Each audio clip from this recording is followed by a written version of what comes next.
Welcome to the Printed by Mama podcast with me, your host, Kirsty Field, supporting small business owners, entrepreneurs, creatives and crafters, encouraging you guys at home to just keep crafting and create a life you love without sacrificing yourself or your family. Each week I'll be bringing you inspiration, support and guidance on how to turn that hobby or side hustle into your dream job. And I'll be joined by some amazing guests who are already living their dreams. So without further ado, let's get started, shall we? Welcome friends. It's your host Kirsty Field here, as always, wife, mama, small business owner, mentor and crazy crafty lady. Yep. Still crazy, still crafting. I don't think that's ever going to change. So don't expect the intro to change because that ain't never going to change. Welcome to today's episode of the PBM podcast. Thank you so much for joining me. If you are new here, thank you so much for taking the time out of your busy schedule to have a listen to me. We are very, very pleased to have you here at the PBM community. If you are coming back and joining us again for another episode, thank you for being back with us again. I'm so pleased that I didn't put you off last time. That's always a worry of mine, that somebody's going to hear me and be like, oh my God, I can't listen to her ever again. She drives me insane. So thank you for coming back and listening to another one. I really do appreciate it. It means a lot to me. And I say that from the bottom of my heart. It really, really does. So thank you. On another note, I am going to remind you again, if you haven't already, to pop over to the Facebook page. Make sure you like that, because that's where we put up a load of information about what's coming soon with us, and we share all the exciting stuff that PBM has to offer. Pop on over to our Facebook community group. It is a private group. It is where we all have a bit of a moan and a whinge about the daily life of being a mama and a woman and a wife and a worker, and just generally moaning like us Brits like to do. But we also talk about other fun stuff, such as your small business, your craft. Maybe you want some help deciding on who to host your website with. Maybe you have a question about doing your taxes. Maybe you have a question about using a particular bit of equipment, or you want to start looking into a new avenue for your business. That is where you need to be. The PBM community page is where you are going to find that information and find those like-minded souls, people like me, people like you, who are going to love to talk to you. And that's what we like to do at PBM. We like to have a good chat and a natter with each other. So make sure you go over there. Whilst you are liking and clicking and going on things, this is our YouTube podcast, and I would love it if you like the podcast, firstly. That would be very, very kind of you. Of course, if you do like it, make sure you like it. And if you want to subscribe to the channel whilst you're there, that would be fantastic. The PBM solo podcasts that are done by me are uploaded every week on a Wednesday, and we have our Sunday socials where I am joined by one of our special guests every other Sunday that are uploaded. And the YouTube videos are coming very soon. So I'm going to be sharing things like a day in the life. I'm going to be sharing some of the small business hints and tips that I've come across in the past in running several successful businesses. And I'm just going to be doing loads of bits and pieces on there for you. So it's an exciting time. It's a very, very busy time for me. I have literally just jumped straight off recording a Social Sunday podcast. And now I've come back on this one to do it for you now before I go and do the school run, whilst this has come to me. Now, I'm going to be completely honest with you, as I always am. You guys will know by now that when I'm talking to you, I am completely transparent. I am going to be as brutally honest as I can with you about how I've done things, the mistakes I've made, where I'm at, what's going on with me, because, I consider you guys friends, and that's what you do with friends, right? You're honest with them. You tell them what's up, basically. So when I usually plan the podcasts that I'm going to do, I at least have a title for them, and I then obviously go away and do some research if I need to research up about them. Sometimes I am inspired by an article that I've read or a YouTube video that I've watched, or somebody has maybe asked me a question that has inspired me to do a podcast. But today's podcast sort of came to me like a bit of a lightning bolt, and it's probably because it's something that I am living right now in terms of getting Printed by Mama PBM up and running. As a business that's in its infancy at the moment, there are a lot of, things I'm still in trial and error mode with, and things that I am testing to see if they indeed work for me. And I think that's a massive part of being a small business owner, or having a side hustle, or a hobby, or any sort of business really, in life in general. You have to find your strategy. And that is the title of today's podcast, Finding Your Strategy. You got to find the way that works for you. And I think it's very, very obvious that not every way is going to work for every person. It doesn't. But does that stop you feel blooming guilty when somebody has given you a path, a route, a way of doing things, or you see a way of doing things that somebody is doing, right? And you try it, and you try your hardest at doing it, and it don't work for you. That makes you, and I speak from experience, right? That makes you feel so shit that you can't do what they are doing, because they're clearly doing it and it works for them, right? That's their strategy. They're teaching you step 1 is X, step 2 is B, step 3 is XYZ. Do that and it'll all be bloody fantastic. That is not reality at all, because not every strategy works for everyone. Okay? I'm going to give you a couple of examples here. You know I like a good example, and I like to give you a way of demonstrating what I'm saying to you in a really obvious way that perhaps you haven't thought about before. Okay, so when I was thinking about strategies and, ways of doing things and stuff, when I was actually thinking about the podcast and what I was going to do, it was a few hours ago, actually. It was only today that I decided to do this particular podcast. And it was in between me recording the other ones and doing some other admin work that I was doing. And I was making a cup of tea for my husband. My husband works at home, my husband Kirk. Shout out to him. I know he likes it when I give him a little shout out. He works at home full time and has done for many, many years. And when we obviously make a hot drink, like you do, like you would if you were in office, but obviously there's less of us because there's only the two of us, he will make me a drink and I will make him a drink, and we always do the two at the same time because that's just nice, isn't it? I'd be a bit mean if I just made myself a coffee whenever I wanted one, but we always do it to think, right? So the example that I'm going to give you is making a cup of tea. Okay? Simplest thing in the world. There's a strategy for making a cup of tea, isn't there? But I am betting right now that if you think of how you make a cup of tea, just think about potentially the people in your household, people who you've shared houses with before, or you've been in a situation where somebody else has made you a cup of tea, right? And you've watched them make it. I bet you that their strategy is different to how you make yourself a cup of tea. And it may only be one element in that strategy that's different, but the end result is the same, right? You get a cup of tea. The initial inception of that idea of making a cup of tea and the end result being the cup of tea or mug of tea or vat of tea, like if you're my husband, he drinks a vat of tea, it's huge. That's the end result. That's what you're getting to. That's where you're working towards.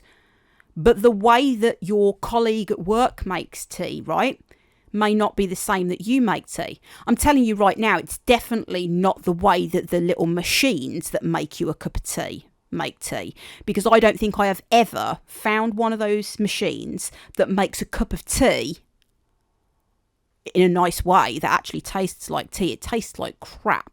And I think everybody would agree with me. There are coffee machines, right? So if they can make a coffee machine that actually gives you an okay cup of coffee, I don't understand why the cup of tea out of all of these machines tastes crap.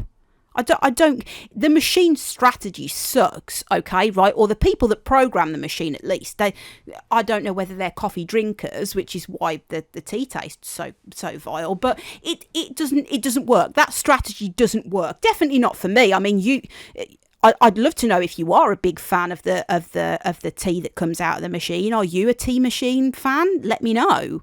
But I definitely am not in all the years.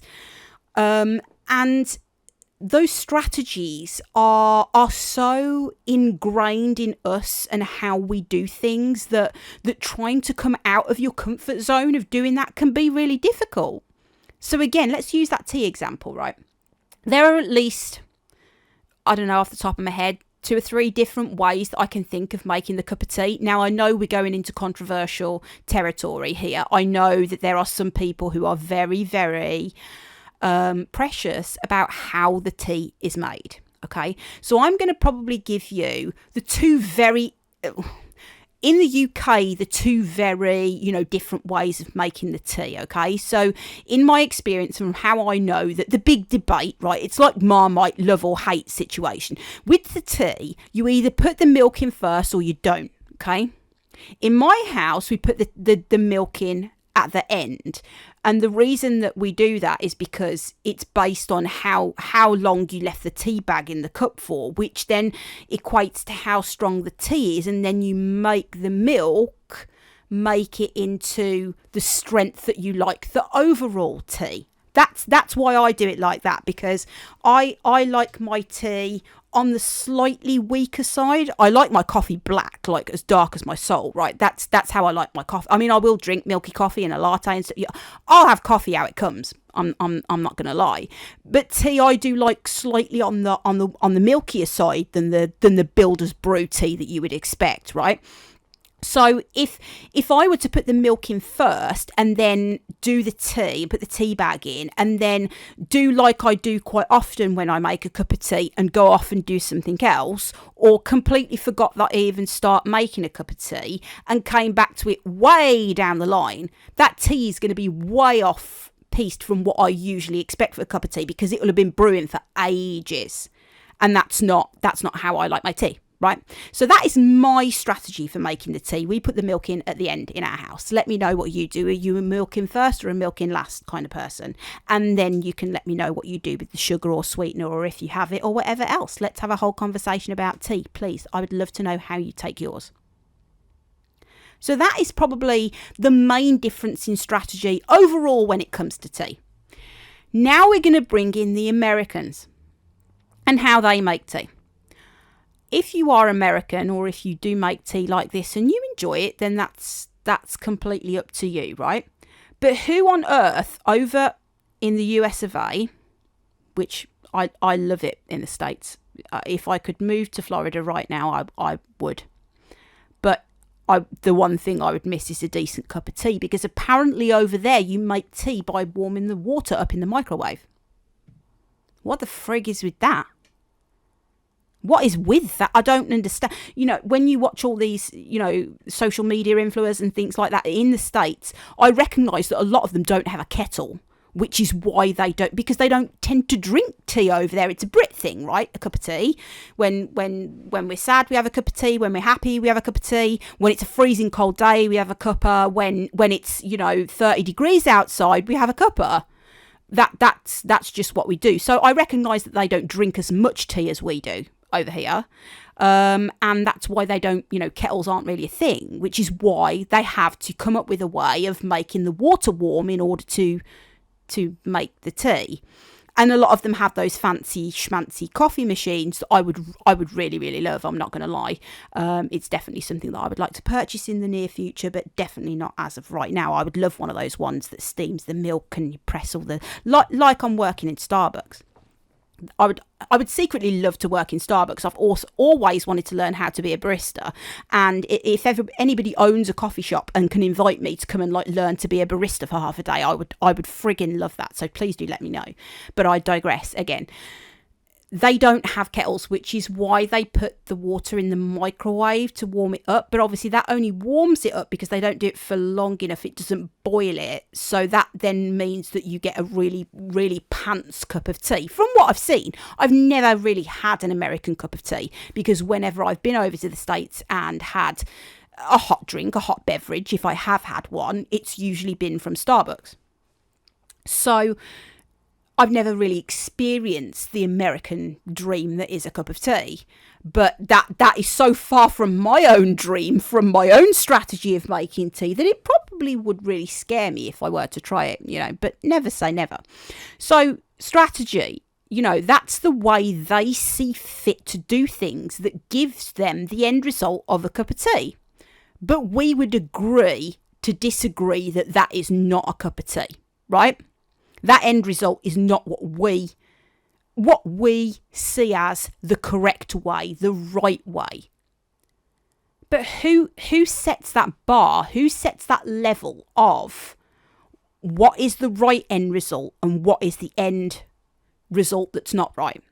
Who is the person that deems that a big check mark or a big cross fail?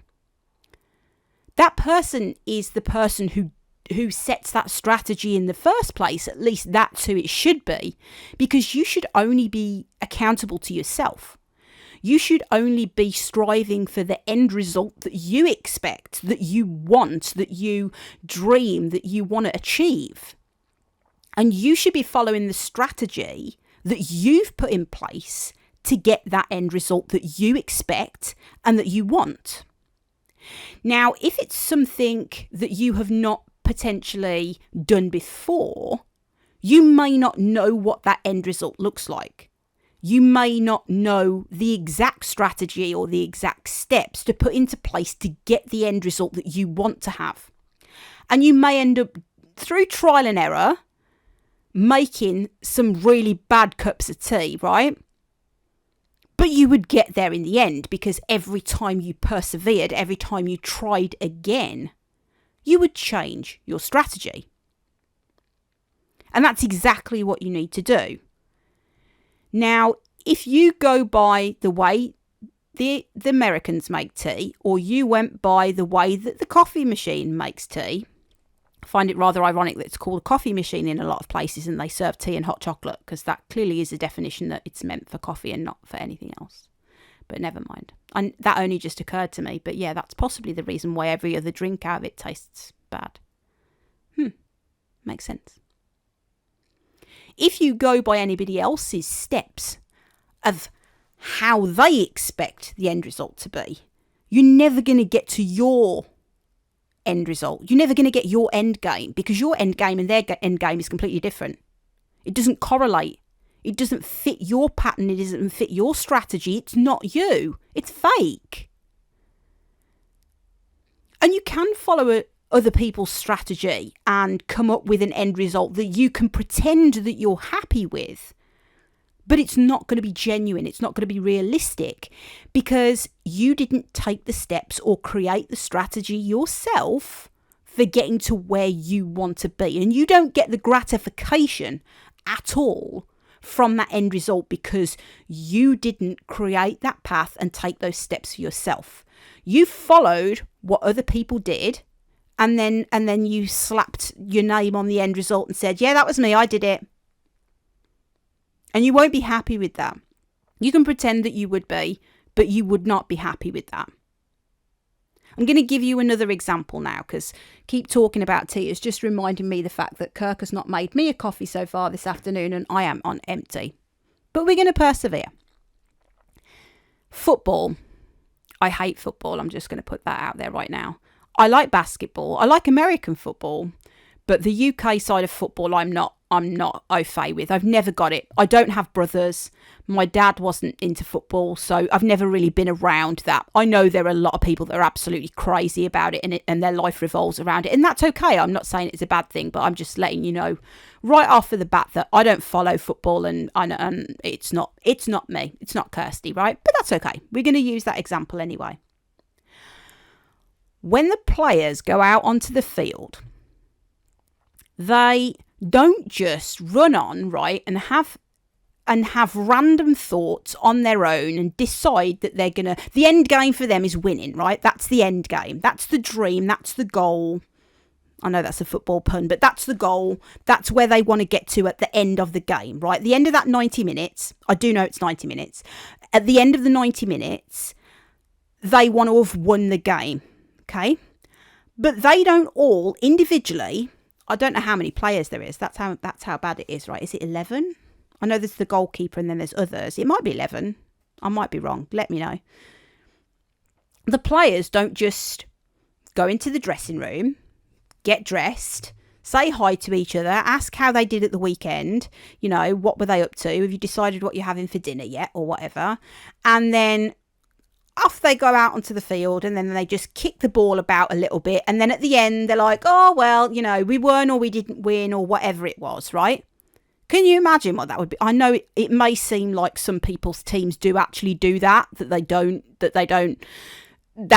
plan anything, they don't have a strategy, but that is the idea of the game, right? You have a strategy, you have a plan in place. There are certain people that are in particular positions. So there's centre forward, is that a position in football? I think there's a goalkeeper, definitely. That goalkeeper's strategy, their plan, their steps, their reason for being in the position that they're in for the whole of the game is to protect the goal, right? That's the reason that they're there. You have I know you have defenders. Defenders are there to defend the goal. That is their strategy. They have to put steps in place and plays or ideas, reasons, and they converse with the other players about getting the ball up and down the field to either get it away from the goal or get it into the other team's goal. That's the game of football as I understand it. I may have completely and utterly butchered that analogy, so I really apologise. But from a very basic understanding of football, and don't even ask me to attempt to explain the offside rule or anything like that. But They converse with each other. They have a strategy in place to get to the end game, to get the win. And the manager sits down with them and they have a conversation about this strategy, and they have all these people who are paid ridiculous salaries to work out how they're going to play the game. They do research, they look at the other team members, they look at their strengths, their weaknesses, they maybe move people around into slightly different positions. They decide who's going to start and who's going to come on later on in the game, which substitutions they're going to do and things like that. They have a plan in place. Because otherwise they're never going to get to the end of the game where they win, unless it's just complete blind luck. But obviously they don't rely on that, because it will probably make some of the games a little bit more interesting if they just relied on luck of the draw as to who actually won. But yeah, the strategy comes from a place of planning, a place of organisation, and trying to work out what the best route is for success to get a positive outcome. And you can only do that by having strategy.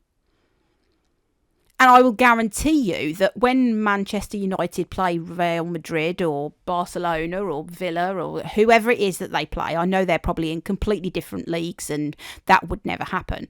But whenever they play a different team, that team's strategy is not going to be the same as theirs, because they may have the same end game, the same, want to win, but the way of them getting there is going to be completely different.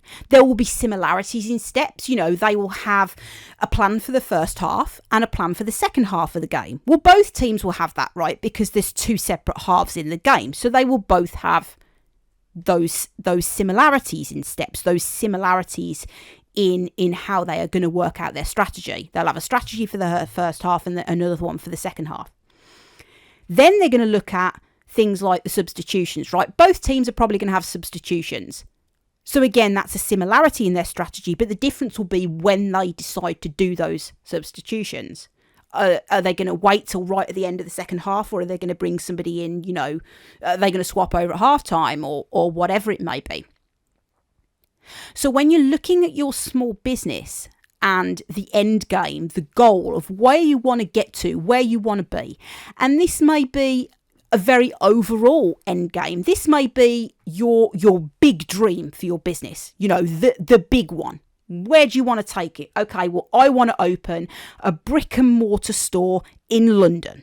That's my end game, right? Let's say that was your end game. You may have a smaller end game at the moment. You may have a smaller goal that you are working towards, and that goal may be creating your first product.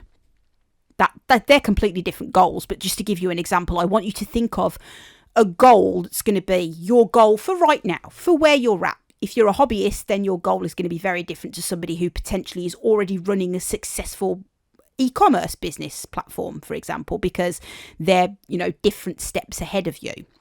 But I want you to just pick one goal for now that potentially you are going to be, using in this example. Your strategy needs to be set up for getting you to that goal. I want you to listen to that sentence again. Your strategy needs to be set up for you to get to that goal. Not anybody else, you. Now, I'm not saying that there are not some amazing strategies out there to get you where you want to be. Okay? And there are for all sorts of things, for saving money from a house, for getting yourself out of debt, for, potentially running a small business, for setting up an e-commerce store, for, living the life. There are strategies for everything in place. There's several strategies I gave you for making a cup of tea, right? What you need to do is be able to cherry pick the bits that are going to work for you. And you're not going to get that right first time. That's not going to happen. You're not going to be able to go, right, okay, well, I like so-and-so's method, so I'm going to use step 2 from theirs. And then I'm not going to start like that, so I'm not going to pick step 3 of theirs. And then, maybe I need to skip step 5 altogether because I just can't be asked with that. That's not good. That's not the way to build your strategy. Trial and error is going to be the best way for you to get to where you want to be. Your strategy is going to change over time, and it's going to have to be adaptive, and it's going to have to be creative, and you're going to have to think a little bit outside the box to get you where you want to be. But you've got to have a plan in place. You've got to have steps to follow. You've got to have goals. You've got to have a system. You've got to have a way of keeping yourself accountable, because if you want to get to that goal, if you want to make that first product, if you want to get that bricks and mortar store in London, you've got to have an idea of how you are going to get there.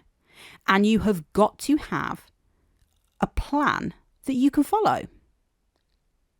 Now, as part of what I do at PBM, I obviously do business coaching, and I'm giving you a bit of a hint here. I didn't really want to start talking about this yet, but it's naturally sort of flowed on. I am currently doing my certification in life coaching, because that is something that I'm going to be incorporating into the PBM business. And I will be doing books and things like that, and courses and all sorts of things that are going to give you the tools that you need to get to where you want to be. But they are going to be tools. You are going to be the one that decides how to use them and in what order to use them. I guarantee right now that every single one of you out there has something in your home that you use for the purpose that it wasn't designed for. You will have a tool in your garden shed, right, that potentially you don't use for doing the garden. You use to prop open the shed door. You're going to laugh at that. That's exactly what I have. I have a broom that's a really crap broom. Like, we've had it for ages. You could not sweep anything with this broom, but it doesn't get chucked out because it's the broom that holds open the garden shed door. So we've got, like a lot of sheds do, over time it starts to warp and it doesn't look as nice and red as it did when you first bought it from B&Q. But when we open the shed door, it naturally swings closed. So to stop it from trapping the kids' fingers and from hitting us in the head, every 5 minutes, and when the wind blows and stuff, we prop it up with the shed broom. So it's the shed broom, right? So we go, okay, open the door, get the shed broom, and then the door stays propped open until we decide to close the shed, and then we put the shed broom back in, and it stays just on the inside of the shed so that we can use it again next time. It weren't bloody designed for that, was it? When I don't even remember where we bought it from. It was that bloody long ago. But when we bought the broom, we didn't buy it specifically to prop the shed door open. We bought it to use it as a broom. That's not what the tool was designed for, but it does the job for what we want it to do. And that is what I am going to be bringing you guys. I want you to learn the tools that you need to learn and develop them and create them and test them and try them and put them in a configuration, in an order, into a strategy that works for you. Because that is the only way. It needs to work for you. We're back to basics again here at PBM. You do you. Nobody else. This is your life. This is your business. This is the way you want to do things. And there is absolutely no frigging point in me sitting here saying to you, right, I'm going to be sharing my day in the life with you at some point on my YouTube channel. So it's going to be me videoing myself, getting up in the morning going, hello everybody, welcome to PBM. This is me making my coffee. This is me kissing my darling children and sending them off to school. And then I sit here and do about 2 to 3 hours of this. And then I move on to this. And then I walk up to the post office and I post this, and then I record some podcasts, and then at 9 p.m. I took myself into bed, and that's a day. So thank you for joining me all. You know, it's not going to be like that. I'm going to tell you that straight off the bat. It's definitely not going to be like that, because that's completely fake, and you guys know that I'm not going to be fake with you. What you're going to get from me is real. It's truth. It's my truth, and I'm going to be sharing it with you.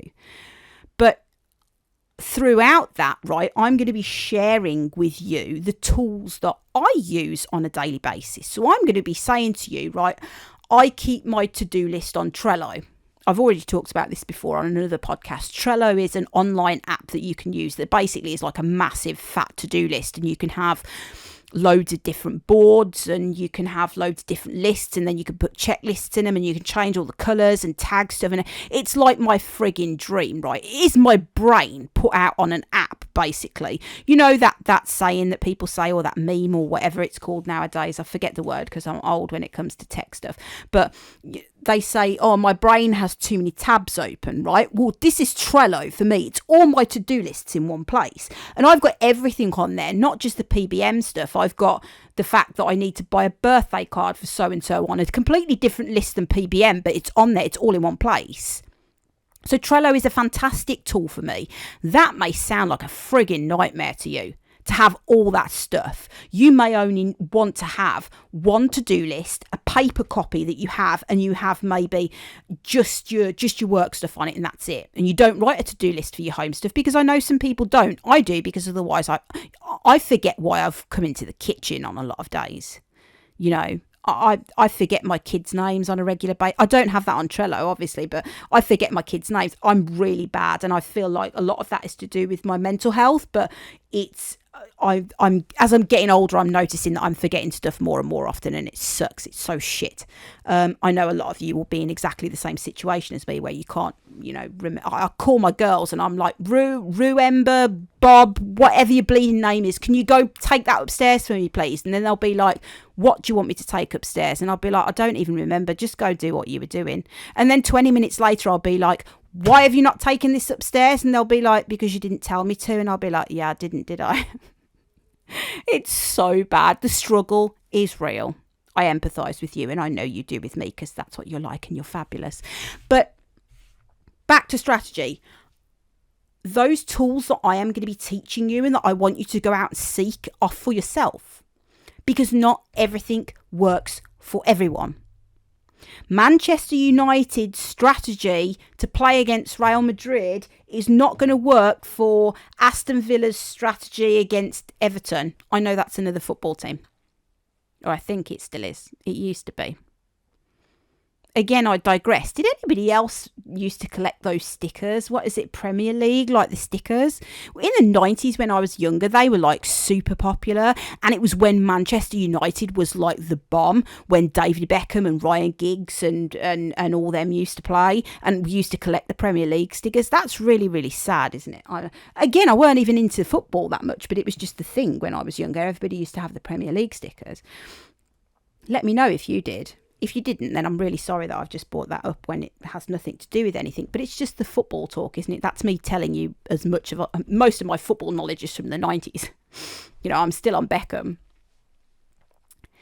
But those tools need to be things that you find for yourself. And like I said before, it's trial and error. You need to go out there and work out whether you put the milk in first or not. And I can't tell you which you are. I can't tell you whether you're a milk first or a milk last. You need to try that for yourself. And the only way you're going to find out which of those works for you is by trying. And I'm also going to tell you that it's okay to mess up. It's okay to fuck up when you're trying this stuff, because it's the only way you're going to learn how to work for yourself, what strategies work best for you.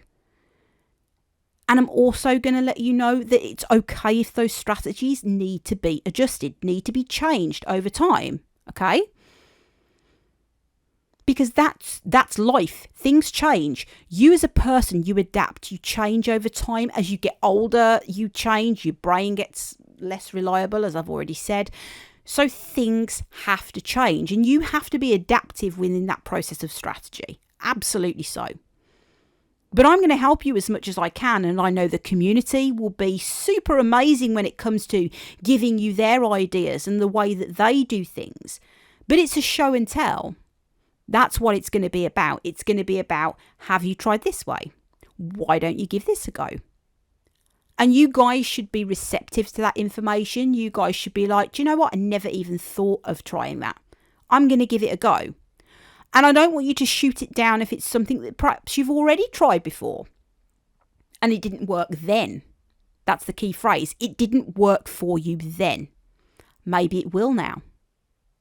Maybe it will if you try it in conjunction with something else. Because that's also what strategy is. It's about making a pathway to what you want to happen, where that goal is. And if you were trying step 3 when you hadn't even got a clue what step 1 or 2 was, of course it wasn't going to bloody work for you. You need to do step 1 and 2 first. They're the groundwork. They're the first steps. They're the entrance. They're the, intro to what you're trying to do to get to that goal. But if you haven't done them, then of course step 3 is not going to work from you. 12 months ago, you hadn't done that. If you do step 1 and 2 now, or you're already done step 1 and 2 and you try step 3 again, you may get a different result. And I want you to be open to trying things again. I don't want you to discount stuff in your small business journey because you already tried it once and failed.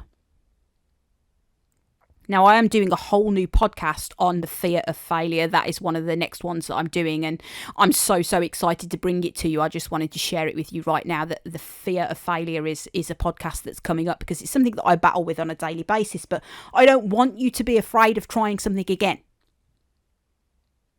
because that's how we learn, that's how we grow, that's how we move forwards.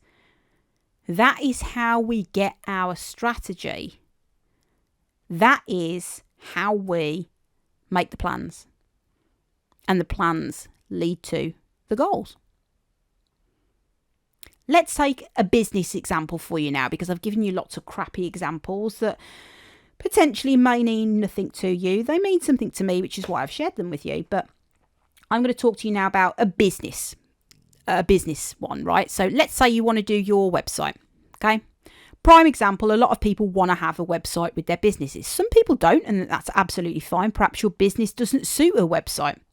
But if you want to do a website, maybe 12 months ago, you saw an advert on the telly for GoDaddy or Ionos, or I'm trying to think of other website providers, Wix, some sort of website provider, right? And they were doing an offer that was get 12 months or whatever and get a free domain name, and you looked at it and thought, you know what, I definitely want to do a website. And then you went on and you spent 10 minutes setting it up, and you put in all your card details and everything, and then you had this website up in front of you with all the background side of things, and you looked at it and thought, shit, what the hell am I supposed to do now? I've just signed myself up to a 12-month domain name, haven't got a clue what I'm doing.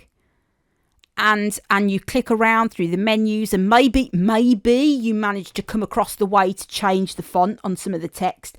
Maybe you came across the way to upload your business logo, and maybe you came across the way that you could adjust the title or add a page or something like that. And you clicked around on it for a couple of hours to a couple of days, and that was it. You talked yourself out of the fact that this was too bloody hard for you, and that you weren't having a website. Oh, I tried to have a website 12 months ago, and it's too complicated. I can't do it. It doesn't do what I need it to do. It's too much hassle. It costs too much money. Nobody goes there. I don't get any traffic for it. It's pointless. It's a waste of time. I already tried it. I'm not going to do it. You're 12 months later now. You have an established business base. Maybe you've been selling products through Facebook. You've been selling them at craft fairs. It's gotten to a point now where you are looking at other ways to sell, to make sales. And the website card comes up again. And instantly you get that gut dread. Oh God, I tried a website before and website's not for me. I'm just so against having a website. It doesn't work. I tried it. I know. It doesn't work. It didn't work for you 12 months ago. But what strategy did you have in place when you tried it 12 months ago that meant that it didn't work for you? Well, the strategy in that example that I just gave you was that you saw an advert, you went and jumped straight in, which I'm not saying is a bad thing. You know, sometimes I like it when you just jump in with both feet on stuff and just give it a go. I'm not saying that's a bad thing. I love giving it a go. I told you the other day, I went and bought the candle kit and I made a bloody mess, but I'm not against giving things a go, right? But if you want to give things a go and be successful quickly or quicker, I want you to work smarter, not harder. So I want you to get a strategy in place before you look at doing something like that. You want to do a website? Fantastic. Have you looked into your market and seen other competitor websites? Have you done some competitor analysis? Have you looked at their websites?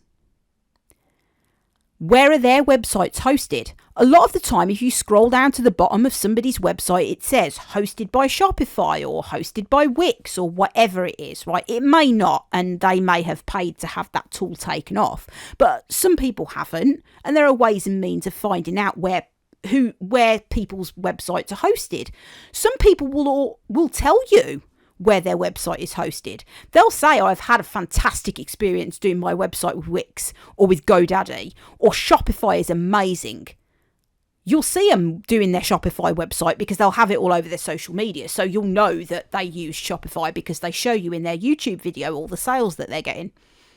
So you'll know where their website is hosted. But have you done some competitor research and have you looked into where their website is hosted so that you have an idea of some of the platforms that are used at the moment? If they have a particular page on your website that you know that you definitely want and you're looking at a particular company to use to host your website, you know that you can do that with that company because that other person's got that page that's available, right? Let's use, for example, a contact us page. Now, a contact us page is available as a standard on every website, right? So you could go to any of those providers that I've mentioned or any of the others, or you could get somebody to build your website for you from scratch with all the coding and everything like that. I mean, it's a nightmare. I have had some experience in that side of things, writing the HTML, and it's not pretty. But you could do that if you wanted to. But that is, you know, a contact us page is a standard, right? An about us page, like a home page, that's a standard. You start looking into things like adding a shop. Not every single website has a shop. If it's an information website where you go and they tell you the information, they may give you some details about the services that they provide and things like that, and they may ask you to fill in a form on the contact us page so that they can send you a quote. They may not necessarily have an e-commerce platform attached to their shop. And some website providers do that, but it's in a different plan than just the basic plan. So you need to know that.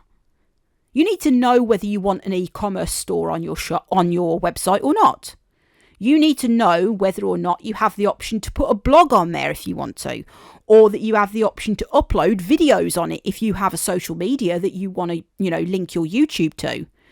Do you want to have the option of selling through other platforms via your website? So something like Amazon or eBay. Those integrations are available with certain web providers, but you need to research that.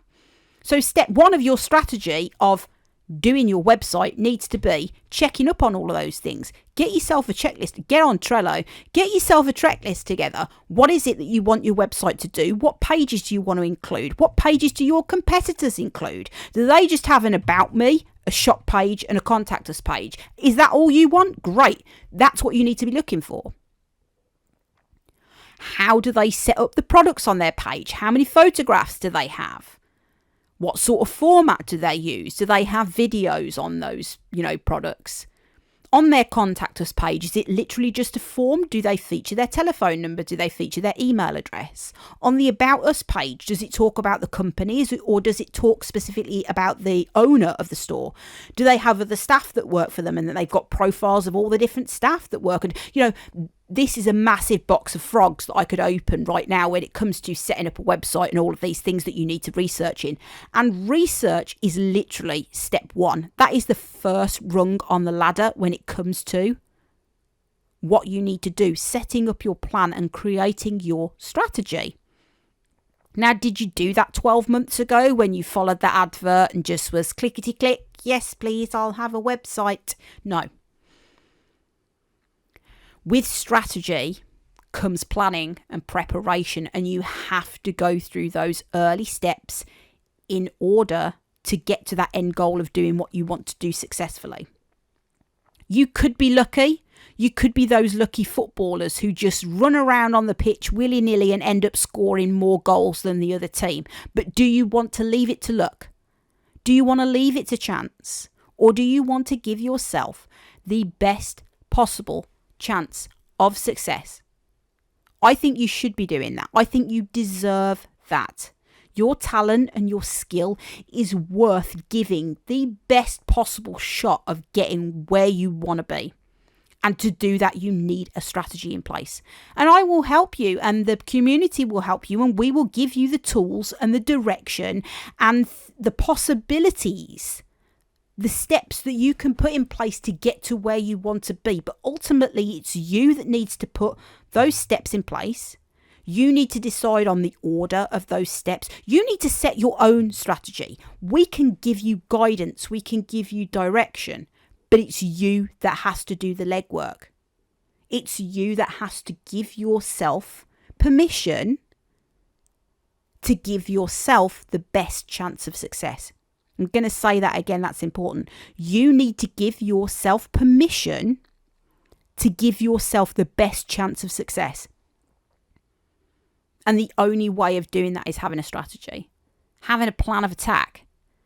They don't go to war and just randomly do stuff. They plan it. It's a plan. You've seen Game of Thrones, right? Where they all sit around that big table with all the little wooden figures and stuff and go, well, these people are flanking from the left, and we've got the higher ground here, so we're in a good position. And how many dragons do they have and stuff? Oh my God, I miss Game of Thrones so much. And House of the Dragon just didn't do it for me. It was all right, but it wasn't, the thing. Anyway, again, I digress like I always do, back to my pop culture references. But they had a plan. They had a strategy. They knew where they wanted to be. They didn't just send a load of random troops into the battlefield and just expect Daenerys just to swoop down on a dragon and just do what she wanted to do. They had a conversation about it, for God's sake, what they actually planned to do. You cannot jump into business. If you want a successful business, you cannot jump into it and expect it all to go amazingly well and expect to have what you want happen. You could be really lucky, and I'm not gonna say that people aren't. It's a reality that some people just drop on an idea. They may go on a website and magically know exactly what they're doing. It may be an epiphany, that it just happens. But those are the very, very small minority. And like I say, I want you to have the best possible chance of living that life that you love, because you did everything in your power to get yourself there successfully. Work smarter, not harder. Get those plans in place. Rejig them. Change them about. Do a little dance. Make a little love. Loosen up. Make the changes you need to make. change the game, change the direction, have another go, try again. You fall down, you get back up, you fail, you succeed. Yin and yang. It's one and then it's the other. You can only do that by starting to make steps in that phase, getting up that ladder, taking that first step. You have to do it. If there ain't no steps on the ladder, you ain't going to get up, are you? Then it's just a post that you could potentially use to hold the shed door open. But it ain't a ladder. It's not going to do what you want it to do. You're not going to get to the top. And that's where I want you to be. That's where you deserve to be. I have jabbered on enough for long enough on this podcast that it wasn't a planned podcast. It just was an epiphany. It came to me. I was writing my own strategies. I was doing my own plans, my own goals. I was setting my own targets up for myself on Trello. And I know for a fact that they are going to be changing. I am going to be moving them around. I am saving the planet and the amount of paper that I'm going to be using by, using a digital platform like Trello. I don't get anything by recommending them, by the way. I just want to, put that out there right now. They do like a free version. They do a paid version, which I'm not on yet. I might add because it adds some good extra features and I'm a bit of a geek like that, but they do a free version of Trello, and it is literally, I'm happy to jump on and do like a live and show you the features and what it does and things. If people are interested in that, let me know. But I'm saving the trees because the amount of changes that I would have to make to a standard to-do list of, cross this off. I'm not going to do that today. I have a paper diary where I put down, my sort of the podcast sessions and the records and things like that. But that's pretty much, that's almost a set in stone side of things. When I book stuff, stuff changes, of course, but being able to do that on a digital platform like Trello allows me to save some trees, and I feel like I'm doing a good job by doing that. So that is my good deed for the day. I'm saving the trees by using Trello because I can move things around and change things and alter things. And if one step works for something else, I can copy and paste it over to a different project, and I know that that's going to work, and that allows me to do that. So that is me bigging up Trello again, but I promise you I am going to be shutting up now. Thank you, as always, so much for joining me on today's podcast, where we have been talking about the importance of strategy and it getting you to where you want to be and giving you the best possible shot of being the amazingly fabulous person that I know you are already, but being able to share that with the world, because that's what you need to do. You're gifted. And you are so blessed with the gifts that you have, and you should be shouting from the rooftops about them. But you need a ladder. You need the steps on the ladder, and those steps are your strategy. So get planning, get organising. Make sure you are liking this podcast for me. It's extremely helpful, so make sure you give it a like. Make sure you share it. If it's inspired you and you think it would inspire somebody else, then give it a share. That would be much appreciated as well. And if you could subscribe to the YouTube channel, that would be bloody fantastic, because that means that you're not going to miss any of the future podcasts that I'm going to be bringing you. Remember, we've got the solo ones that are out once a week on a Wednesday, and then our Sunday social ones where I am joined by a very special guest and we talk about all sorts of things and share their strategy. They're sharing that with me and I'm sharing it with you. So it's all good. It all comes around. Thank you so much again. I love you all very, very much as always. Stay yourselves. Your reminder to stay creative, and as always, working towards that dream life that I know you're going to get there. You are going to get there. Have faith. You've got me by your side. I'm your friend and I ain't going anywhere. Lots of love to you, and I'll see you on the next one.